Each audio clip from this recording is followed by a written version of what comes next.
comentaba sobre este caso que ha sido, de alguna manera, tema central de varios programas de televisión, que es el caso de Yaritza Oliva, esta pequeña niña que tiene una condición que muchos pensaban que se trataba de estigma, puesto que, de alguna manera, llora lágrimas, le salen verdaderos goterones de sangre por los ojos y que más de algunos comenzaron de inmediato a apuntarla, diciendo... Ella es. Ella es, exactamente, 20 años tiene ella, originaria de Purranque.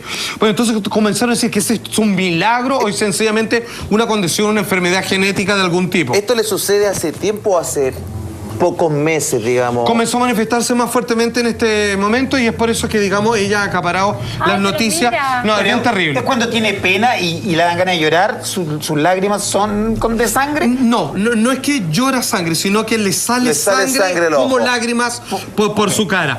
Ahora, ¿qué es lo que pasa? Obviamente, hubo un gran porcentaje de la población que dijo de inmediato si acaso estamos frente a ser testigos, digamos, de un acto milagroso, que es lo que se conoce como estigma. Población de Purranque. Exacto. Bueno, y es por eso que hoy día nos queremos hacer tema cargo del tema, perdón, de lo que tiene que ver con uno de los hombres estigmatizados más tremendos dentro de la religión católica, que es el Padre Pío. Claramente comprobada su estigmatización, que significa, digamos, llorar sangre y sangrar por las partes donde Cristo fue crucificado. Sin embargo, no va a estar exento de polémica a partir de este libro, que es Milagros y Políticas en la Era Secular del Padre Pío. Atención, vamos por favor a la ficha de este hombre santo, digamos, uno claramente de los mejores representantes que ha tenido la Iglesia Católica desde siempre. Nació este hombre el 25 de mayo del año 1887 en Pietrelcina, Italia, o China debe ser. Pietrelcina, murió el 23 de septiembre del año 1968 en San Giovanni Rotondo, Italia, y religioso capuchino y santo italiano. Salfa que hayan pensado que esta niña estaba estigmatizada es porque esto va en ascenso, o sea, primero son lágrimas, después son las heridas de las manos. En el caso de ella solo quedó las lágrimas y yo creo que si tuviera que decir algo, y yo creo que sí, a esta altura fue comprobado, es una condición obviamente claramente de una enfermedad. No son estigmas. No, pero sin embargo, digamos, la queremos utilizar para entender quién es un verdadero estigmatizado, que es este hombre que fue en el año 2002 canonizado como santo por el Papa Juan Pablo II. Podemos ver, por favor, lo que estamos viendo es la última misa. Esto es el año 1968, el 22 de septiembre, y un día después, vale decir, el 23 de septiembre del 68, este hombre finalmente muere. ¿Esto un día antes de su muerte? Un día antes de su muerte. Fue la misa que él, digamos, ejerció antes, digamos, de abandonar este mundo.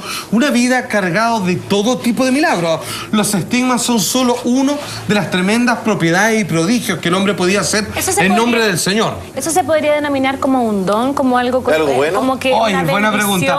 Algunos lo podrían considerar una maldición, puesto que muchos de estos estigmas vienen acompañados con los dolores que simulan la crucifixión de Jesús.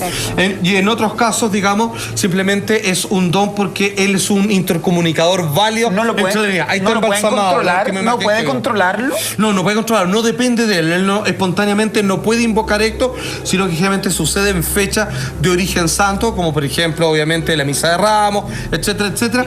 Y a veces para cuando tiene que dar algún tipo de mensaje. ¿Qué explicación médica se llegó a poder concluir? O sea, porque también tiene que haber un proceso de coagulación y todo eso de recuperación. Bueno, ahí viene el problema, porque fíjate que siempre se ha determinado cuando se hacen estudios, Padre Pío, porque es uno de los estigmatizados tan importantes, siendo que años antes, cuando digo años antes, muchos años antes, San Francisco de Asís, es porque se hicieron todo tipo de estudios.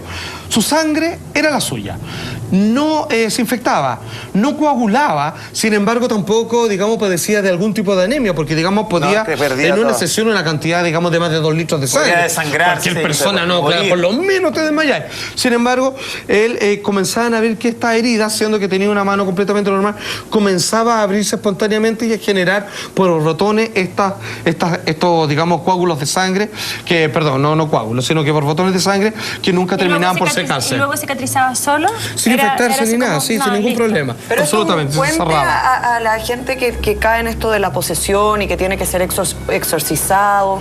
Mira, o no tiene nada que ver y son dos cosas totalmente anexas. Se parece, pero no tiene nada que ver, porque generalmente los exorcizados, digamos, aquellas personas que presentan la posesión demoníaca, tiene que ver con fuerza sobrehumana, con hablar en lenguas, digamos, que no conocen, o lenguas muertas, claramente contorsiones, digamos, deformaciones de todo tipo, pero no tiene que ver con pasivas demostraciones, digamos, de cristología en términos de que sangran por donde fue herido Jesús. Es más un elegido. Claro, esto es casi una connotación divina de todas maneras. Los estigmas, obviamente, ¿por dónde eran?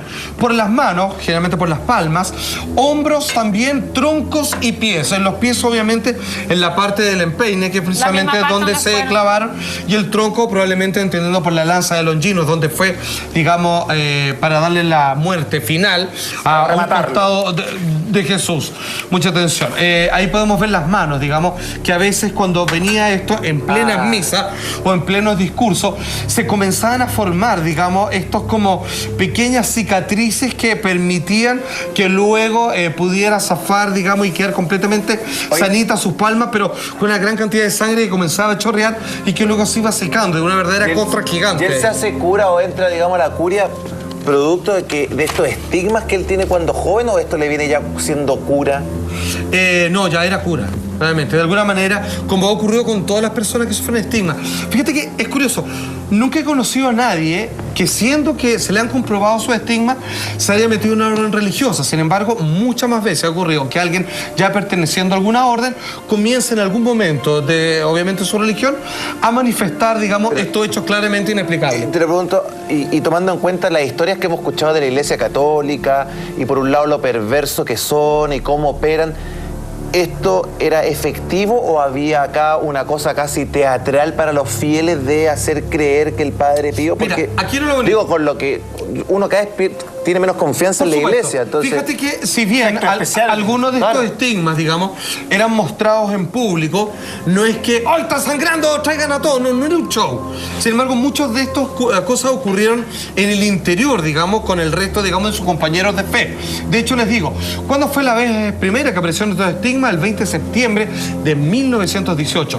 El Padre Pío estaba tendido sobre el piso, herido en las manos, en el pecho y en los pies.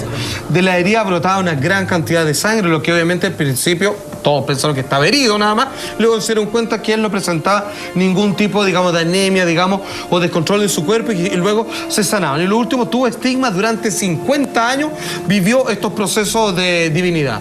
Esto era cuando él entraba en contacto, en trance, en un encuentro místico con Dios. ¿Le Mira, pasaba esto? a veces los estigmas eran una consecuencia de esas largas horas de meditación, tratando de Estaba entronizar su rezando y de repente, conciencia. ¡ah! Claro, y otras veces los estigmas lo empujaban a tener, digamos, esos estados de contacto con la divinidad.